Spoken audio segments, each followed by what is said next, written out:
샬롬 할렐루야. 요한일서 4장 16절.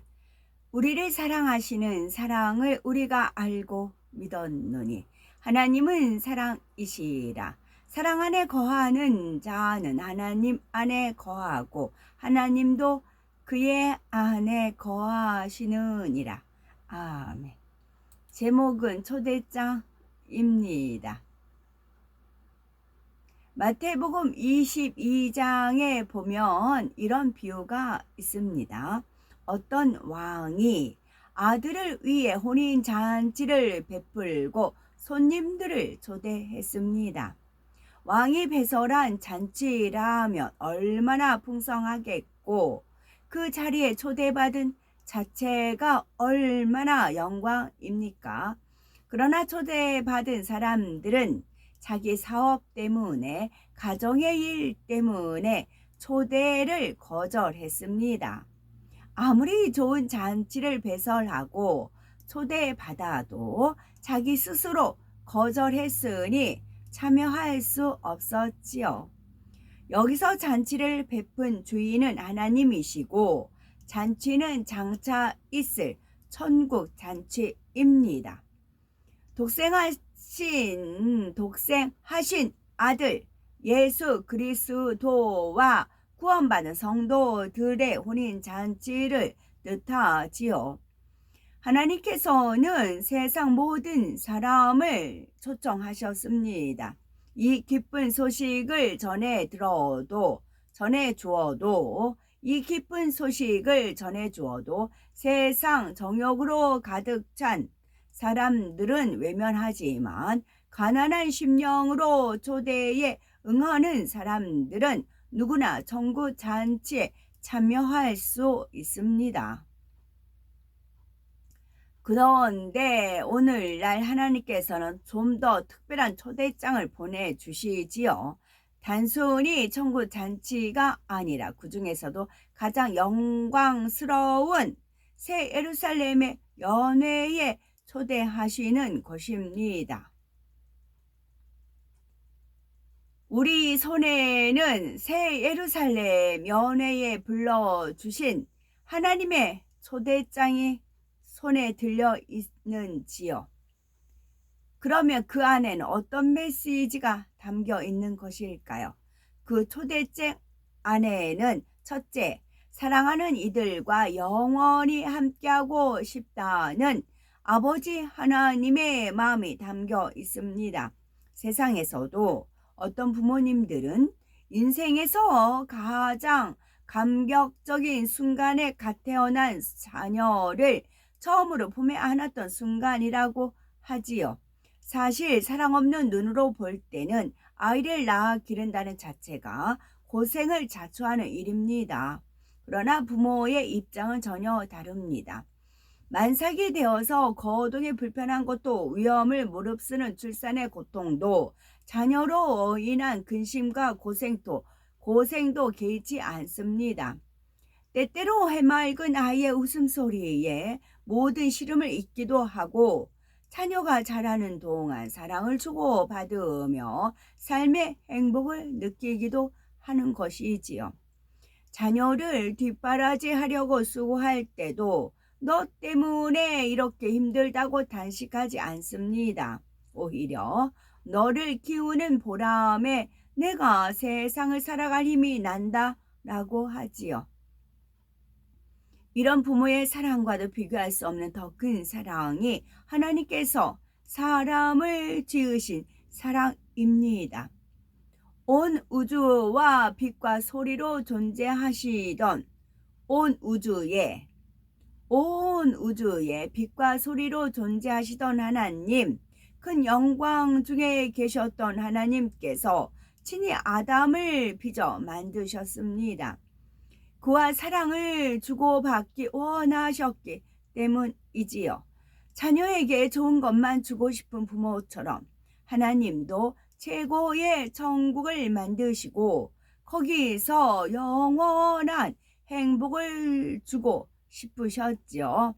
그러나 이 영원한 행복은 거저 얻어지는 것이 아니었습니다. 하나님 편에서도 인간 경작이라는 고통과 인내의 과정을 겪어야 했지요. 부모가 일방적으로 자녀를 사랑한다고 해서 자녀가 행복한 것은 아닙니다.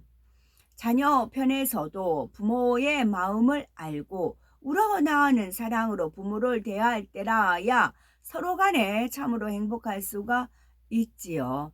사람은 어둠을 체험하지 않으면 빛의 가치를 알 수가 없습니다. 경작의 고통과 슬픔, 사망 이런 것을 겪어봐야 하나님의 사랑이 얼마나 귀한지 알 수가 있지요. 이렇게 인간 경작을 이루어가는 과정에서 사람만 연단을 받는 것이 아닙니다. 하나님도 큰 인내와 희생을 감당하셨습니다. 하나님을 대적하는 인생들을 참으셔야 했고 독생자 예수님께서 십자가에 내어 주셨지요. 그러나 결국은 많은 영혼들이 구원받아 영원한 천국에 들어올 것을 바라보시기에 하나님께서는 지금도 사랑으로 경작하십니다. 이렇게 인내하고 기다리신다는 것은 단지 구원받을 자녀들을 위해서가 아닙니다. 참된 자녀들을 얻기 위함이었지요. 아브라함처럼, 모세처럼, 사도 바울처럼, 무사도들과 선지자들처럼 아버지의 마음을 알고 사랑을 주고받을 그런 자녀들을 기다리십니다. 그리고 그런 자녀들을 위해 예비하신 곳이 천국 새 예루살렘이지요. 우리가 이 땅에서도 화려한 저택을 보면 입이 딱 벌어지고 감탄사가 터져 나오죠. 때로는 사진만 보아도 황홀하고 이런 데서 살면 정말 좋겠다 할 정도로 아름다운 경치도 곳곳에 있지요. 그러나 천국은 더구나 새 예루살렘은 이 지구와 온 우주를 창조하신 하나님께서 지혜와 능력을 다해 예비하신 처소입니다. 세상 어떤 것과도 비교할 수가 없지요. 내 사랑하는 자녀들아, 그곳에서 함께하자. 영원히 사랑을 주고받으며 함께 살자. 이런 아버지의 마음을 담아 우리를 초대하고 계시는 것입니다. 이 마음을 기억하여 초대에 꼭 응하시는 우리가 되셔야 되겠지요. 또한 이 초대장 안에는 둘째로 우리의 마음을 변화시키라는 아버지 하나님의 간곡한 부탁이 담겨 있는 것입니다. 즉, 천국에 들어갈 자격을 갖추기 원하시지요. 우리가 주님을 영접하면 죄 사함을 받지만 그러나 그것으로 끝이 아닙니다. 정말 예수님의 보혈의 공로를 믿는다면 이후로는 죄악에서 떠나 깨끗한 마음을 이루어야 하지요. 오늘날 믿는다 하는 수많은 사람들이 불신자들과 다름없이 살아갑니다. 세상 정욕을 취하며 불의와 불법을 행하지요.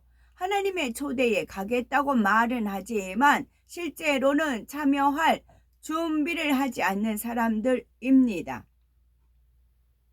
마태복음 22장 비유에서 보면 이런 사람이 어떻게 되는지 알려주시죠. 혼인잔치가 흥겹게 벌어지고 왕이 참석한 손님들을 돌아보다가 예복을 입지 않은 한 사람을 발견했습니다. 마태복음 22장 12, 13절에 가로되 친구여 어찌하여 예복을 입지 않고 여기 들어왔느냐 하니 저가 유구무원이언을 임금이 사원들에게 말하되 그 수족을 결박하여 바깥 어둠에 내어 던지라. 거기서 슬피 울며 이를 갈미 있으리라 하셨지요. 여기서 혼인잔치에 예복을 입는 것은 바로 깨끗한 마음으로 변화되는 것입니다. 주님을 믿는 하나님의 자녀로서 죄악을 벗어버리는 행함이지요. 이렇게 신앙생활하면서 얼마나 마음을 변화시켰는가에 따라 장차 천국에서도 들어갈 저수가 달라집니다. 더구나 새 예루살렘 가장 좋은 천국에 가려면 기본적으로 제약을 다 벗고 성결되어야 하지요. 이와 더불어 온 집에 충성해야 하는 것이고요. 그런데 신앙생활을 오래 한다고 해서 저절로 마음에서 제약이 버려지고 깨끗한 예복이 준비되는 것이 아닙니다. 스스로 노력하여 죄와 싸워 나가야 하는 것이지요. 물론 사람이 자기의 힘으로 죄를 버리고 성결될 수는 없습니다. 하나님의 은혜와 하나님의 능력이 있어야 하고 성령의 도우심이 있어야 하지요. 그러나 이런 은혜와 능력을 받기 위해 자기 편에서도 노력을 해야 한다는 말입니다. 악을 버리기 위해서는 불같이 기도해야 하고 때론 금식과 작정, 절야 기도도 해야 되는 거겠고 열심히 노력하는데도 악이 계속 발견되어 마음이 심히 공고할 때도 있겠지요. 그러나 포기하지 않고 힘써 노력하면 결국은 악이 버려집니다. 그만큼 더 깨끗한 예복이 준비되는 것이지요. 로마서 8장 18절에 생각건대 현재의 고난은 장차 우리에게 나타날 영광과 좋게 비교할 수 없도다 했습니다. 이런 싸움이 힘든 것은 하나님도 아십니다. 그러나 하나님은 새 예루살렘의 영광도 아시지요. 더구나 큰 영광을 예비하셨기에 어찌하든 성결을 이루도록 기다리시는 것이 우리 아버지 하나님의 사랑이십니다. 사랑의 하나님께서는 이런 일을 이루시는 하나님은 그 각각의 순간에만 영광을 받고 끝나시는 것이 아닙니다. 긴 세월 치밀하게 계획하셔서 긴 세월 동안 치밀하게 계획하셔서 새 예루살렘에 초대받아 들어올 수 있는 참 자녀들을 만들어 오신 과정이 있습니다.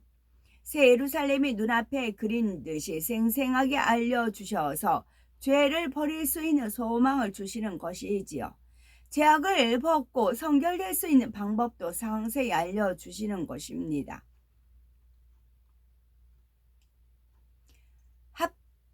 하박국 2장 14절 대저물이 바다를 덮은 같이 여호와의 영광을 인정하는 것이 세상에 가득하리라 하신 대로 무수한 영과 온 영의 일꾼들이 세계로 나가 숱한 영혼들을 주님 앞에 인도할 것이고 이러한 비전 속에 더욱 뜨거운 열정과 헌신으로 달려나가야 되겠습니다. 우리 모두가 새 예루살렘의 연회에 앉아 기쁨으로 추억하며 우리를 통해 크게 영광 받으실 하나님께 모든 영광 감사 찬양 올려드리옵나이다.